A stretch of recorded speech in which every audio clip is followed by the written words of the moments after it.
How do you find and keep hope alive? I will find hope in what Jesus Christ did for me. Do we believe? My hope is centered totally, completely in Him. Do we trust? I have hope today because of what Jesus did on the cross. His hope doesn't change. Hope is triumph in our triumph. This is the What Hope Sounds Like podcast, featuring Light On Moments of Hope, spotlighting the issue of human trafficking in our cities. The Light FM's Doc talks with Demetria Williams, who is the executive director of Life 107 in Asheville, North Carolina, a Christ-centered nonprofit organization fighting trafficking in Western North Carolina. Note, this podcast contains sensitive adult topics and discussions. Parental discretion advised. Light on Moments of Hope is all about those moments of hope of Jesus doing things in and around human trafficking. We hear so much about that it's an issue, but not many people start talking about, well, what's the issue like? And then even fewer say, well, where's Jesus in all of this? So kind of where I'd like to go today with you, Demetria. Thank you for being here to talk. But first, tell me about you and briefly tell me about Life 107. Absolutely. So I am the executive director of L7. I've been with them for 6 years and was actually born and raised in the mountains, lived a couple other places, have a background in Christian ministry. So I'm so glad to be aligned with Life 107, which has its foundational roots in Jesus Christ. And would love to tell you about what Life 107 actually means. It's associated with Psalm 107. So a person who is part of the sex trade industry, they often refer to themselves as someone who's in the life. And so it's that term that actually signifies what they're experiencing. But 107 actually is from Psalm 107. And if you get a chance to dig in there, Psalm 107 just talks about the God who's willing to go into the deep and do this difficult work with these ladies. And so we just adopt that as really the foundation of who we are. We've been around for quite a while in WNC, and I've been blessed to watch God really open up this ministry over the past couple years and spread abroad. We're actually doing some things in Panama, and we have some radars out to other places. But we're really focusing here in WNC because we do know that trafficking is happening here. It might just look different than what people seem to think of as trafficking. So hopefully we'll get into that. But Life 107 is a nonprofit. We faith-based. Our entire mission is to eliminate sex trafficking and empower survivors to successful recovery. That's the first time in all of this whole month of Light on Moments of Hope where I've heard that phrase, the life, I'm in the life. And yeah, so I hadn't heard that before. And it really speaks to the well-established space where the human trafficking happens, that it's not just like, oh, this just popped up yesterday. It's been going on for years, so much so that there's a language set, I would imagine, right? Like life. And a lot of the girls who are trafficked or who are engaging in commercial sex in any way, the depth of what they experience really gets inside in many ways. It penetrates through the physical body, into the emotional, and then definitely into the spirit. And so a lot of times they just begin to own that as part of their identity. How long has Life 107 been operating? Yeah, so we've been around since 2013. And yeah, so been in this for quite a while, and we are focused in Buncombe County in terms of that's where our base is, but we are available to work in all the counties of Western North Carolina. And how big is the issue? I've read some things. Was on the North Carolina site, DOV, I think it is, and they said that North Carolina is 9th in the nation. I mean, what's the magnitude of that? I mean, we see those top 10 lists or whatever, and you go, oh my, but you don't really know what it means. So what does that mean practically? Yeah, I'm glad that you're leaning in the right places with what trafficking really looks like here, because I think a lot of people think North Carolina, we're in the Bible Belt, we're so innocent, but trafficking absolutely occurs in a couple contexts in this area specifically. But we are always, like when there are evaluations that are occurring throughout the nation, North Carolina consistently ranks among the top 10, sometimes 11 states in America for trafficking victimization. And a couple contexts really create that, or a couple of maybe issues create that context for us. And firstly is we see boyfriend pimp controlled trafficking. And so these girls are very present in our community. They are passing us in the grocery store, passing us on the street, sitting in the classrooms. They are present, and their victimization is happening through an intimate partnership that started kindly and started lovingly and then quickly turns into coercion, manipulation, and violence.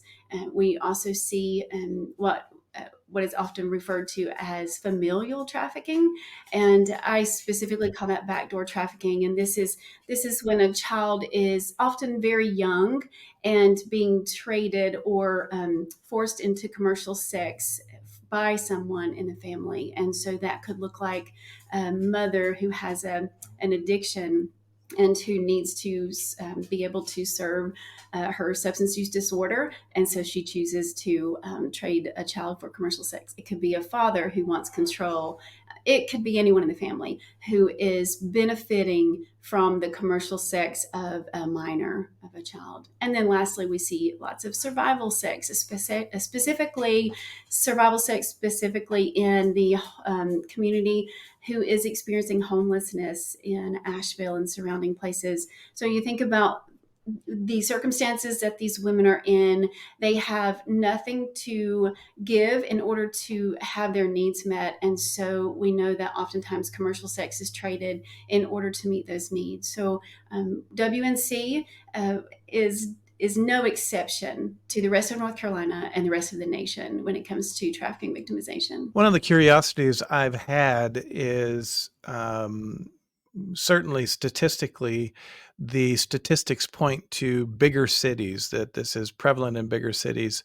How much of the impact, so I'm going to throw percentages, but if there's a 30% problem in Asheville, is there a 30% problem in Hickory or a smaller area, or is it just really mostly concerned with larger metropolitan areas? Yeah, I think the misconception is that there is a saturation in metropolitan or urban areas. And I would say that maybe there are higher rates of certain types of victimization in terms of possibly the type of victimization that occurs when a pimp is victimizing multiple people in a stable. He will move them to high profile cities where high profile events are happening. So that type of trafficking, I would say, yes, is occurring at higher rates in cities, but it does not compare in terms of other types of trafficking that are occurring. So as I mentioned earlier, where there's high poverty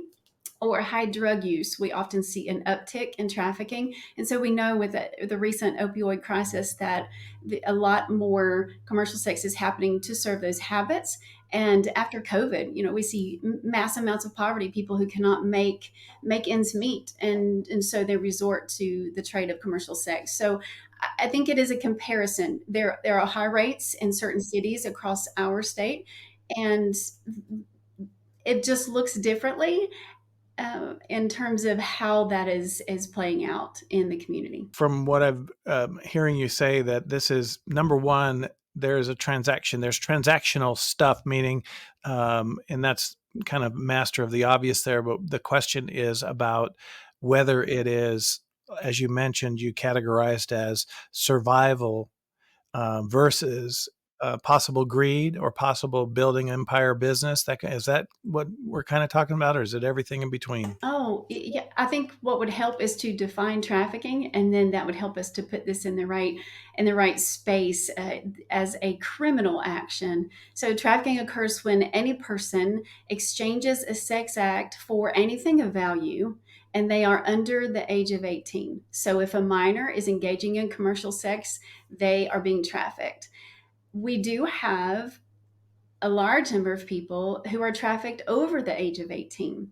And what constitutes trafficking in that context is we have to be able to see that another person is pulling the strings behind the scene. They are forcing, frauding, coercing this person to trade commercial sex. So I think when we look at it in terms of the fact that it is a crime, that it's always a crime for a child, someone under 18, to trade a sex act and for anything of value. That it's not just money, that could be a purse, a trip to get someone's hair done. There is a lot of manipulative tactics that really play out on survivors, but always in the context of a minor. That person is being trafficked. And then those who are over 18, we just have to know somebody else is benefiting. And that's usually a pimp or someone close to them. You mentioned after COVID, you're seeing an increase. Is that fair? Absolutely. How's the fight going now? We're 2 years away from the last round of COVID, of remarkable COVID anyway. How's it going? So I think for us specifically, I did not see a huge change in an uptick of survivors that we receive to give care to.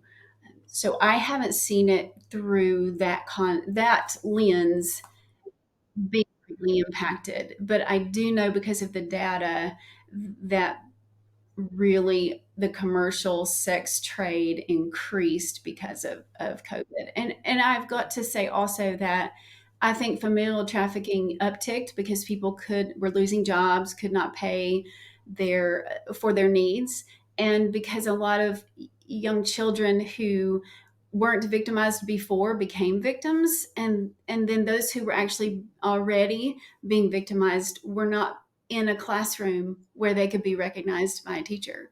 And so, the effect of COVID is everybody goes indoors, everything gets quieter, and we have children and women who are not seen by the community very well. So I'm glad we're out of that to where we can keep our eye out for the sparrow, those who are not noticed in our community. We're back on, right? The whole idea of Light On Moments of Hope is to call attention, to shine a light on this horrific thing that goes on in our communities.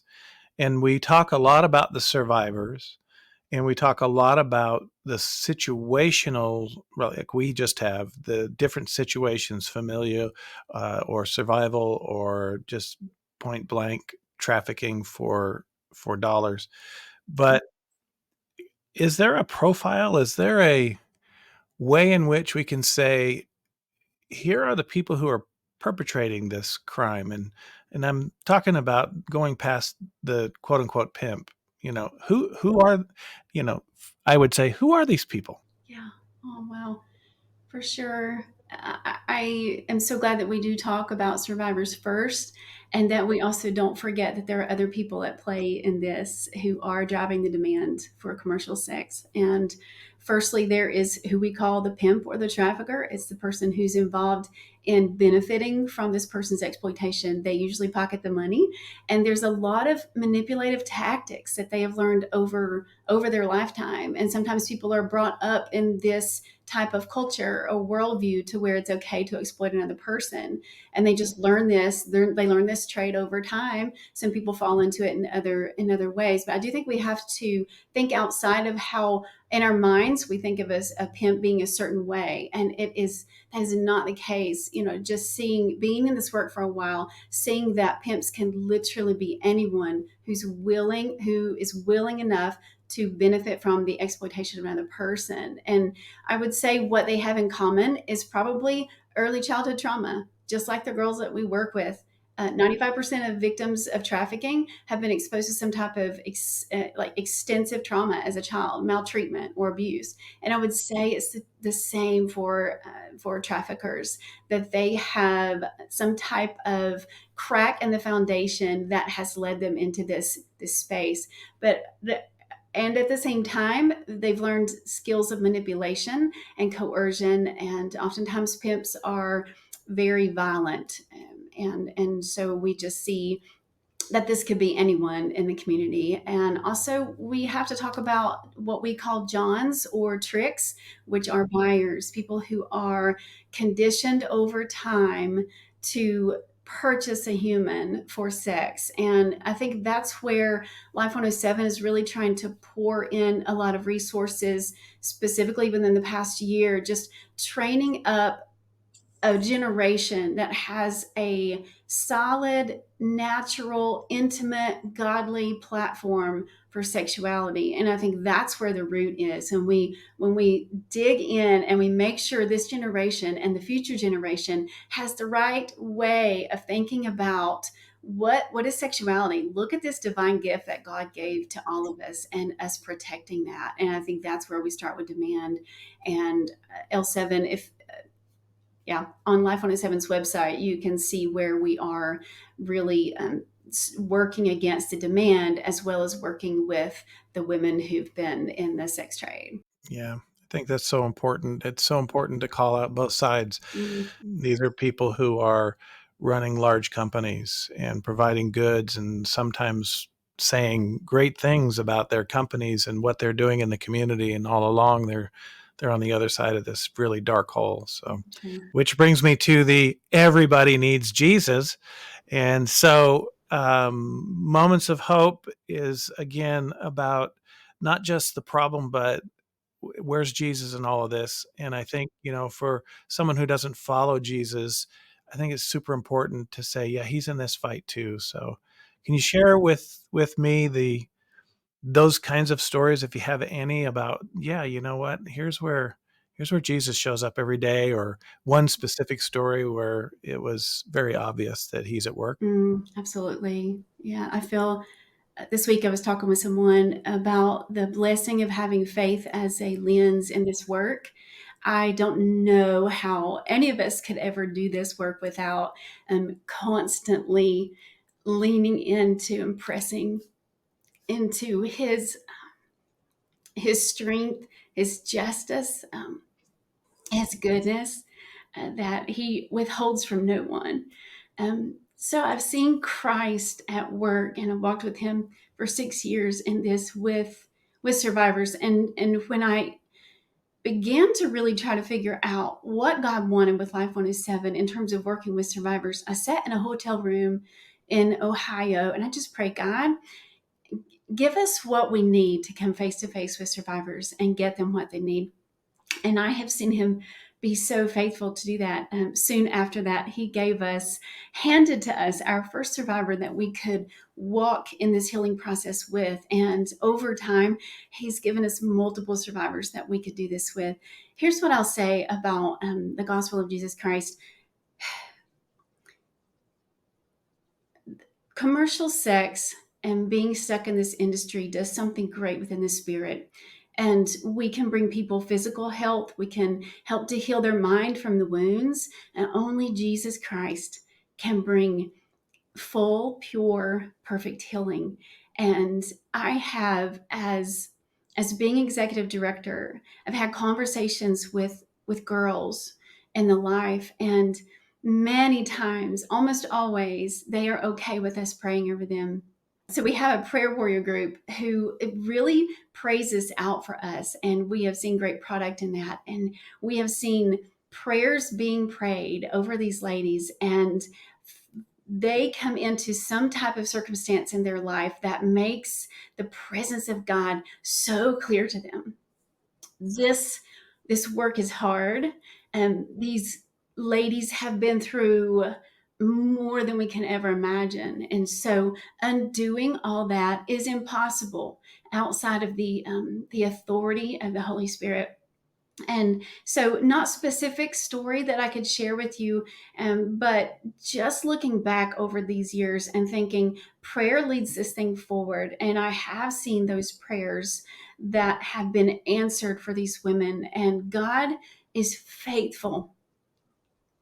He is faithful to show up to them, no matter who they are or where they are. And so doing this work alongside of him makes it worth it, and it makes it hopeful. If somebody wants to get involved with Life 107, what do they do? Firstly, we ask for prayer. And there are times where we are able to plug in volunteers for various events or initiatives. we are extremely particular about the ladies that we align with our survivors, because it is delicate work and we want it done well. And so one place that we have been able to use one place that we have been able to use volunteers is with our mentor program. And it's a 5-week program that trains ladies who are volunteers, who are vetted, who have proven to be in this with us for the long haul. It trains them to come alongside survivors to facilitate a restorative relationship. And then we pair these mentors with survivors based on various circumstances that they might be in. We pair these survivors with mentors from Life 107, and that is a beautiful relationship. This mentor is really along for the ride. They are there through the thick, through the thin, and they become the relationship that this survivor has often never had. We are we are particular with who we align with our survivors, and that is the program that we offer that is distinctive to Western North Carolina. So yeah, if you're interested in this work, please reach out to me, and we'll see where you best fit. Financially, people can partner with you? Absolutely. We function off of the obedient hearts and hands of people who want us to continue this work in Western North Carolina and abroad. We have churches that are partners, and it is a blessing every time that we receive anything. We just know that God has been pressing hearts and someone has responded. So we just ask for obedience in that. Are there other places where you partner with other ministries to help you along the way and help these survivors along the way? Or are you, as they say, a one-stop shop? No, absolutely. We often, in the anti-trafficking community in this area, we are very proud that many of us can work together. And so we often are working with the 100 Movement to send our ladies for counseling and therapy. We partner with Legacy of Hope International. And really, it is a community where we each offer what we can. We stay in our lane and we do the best we can. And we want to make sure these women are successful in recovery. And that often takes a village. Glad we have that. Well, I'm so glad that you've spent time with us today. Is there anything that you can think of in terms of this idea that most people don't even understand there's a problem locally? They've probably heard about trafficking in China or something like that, but they don't know locally. One of the reasons why this was so much on our heart to do. But anything that I've left out that would be important for somebody's education in this area? People who want to learn more can definitely go to life107.org. We can also partner in many ways in the community. A lot of our trainings are catered to specific areas in the community, whether that is for schools to learn more, because I do think it's important for teachers to know what this looks like. And we've seen our training be very successful in the past in training staff at schools, also churches who were interested, and clinics. There are high rates of ladies who are approaching clinics, and often people do not know what to look for. So we can help in that way, in that area, to help people understand in the healthcare facilities what this really looks like and how you can get somebody in the right place. And so, yeah, please reach out to us if you're interested in a training, understanding more, or visit us online. Demetria, thank you so much for your time. Oh, absolutely. Thanks, Doc, for allowing us to be here with you.